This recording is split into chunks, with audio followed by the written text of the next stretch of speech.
দর্শক শ্রোতা, এই যে দেখেন আমার মোরগ মুরগি একদম সম্পূর্ণ সুস্থ মোরগ মুরগি, কোনো রকম রোগ বালাই নাই। দেখেন বাচ্চাগুলোও দেখেন। তো যে জন্য ভিডিও করলাম আর কি আমার মুরগিগুলো দেখেন সম্পূর্ণ সুস্থ। এর প্রধান কারণ হচ্ছে আমি মুরগির অসুখ হওয়ার আগেই মুরগির যে ওষুধপত্র আগেই আমি কিনে এনে বাসায় রাখি এবং মুরগির সুস্থ থাকা অবস্থায় 7 দিন বা 10 দিন পর পর আমি এই ওষুধগুলো মুরগিদেরকে খাওয়াই, যাতে কোনো রকম অসুখ, কোনো রকম রোগ বালাই মুরগি না হয়। তো আপনারা এই টেকনিকটা কাজে লাগাতে পারেন, বিশেষ করে যাদের বড় মুরগির খামার আছে।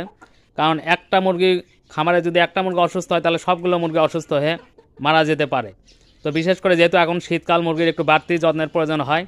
কাজে আপনারা এই বিষয়ে খেয়াল রেখে বাজারে বিভিন্ন ধরনের ওষুধ পাওয়া যায়, আপনারা কিনে এনে মুরগিকে অগ্রিম খাওয়াতে পারেন।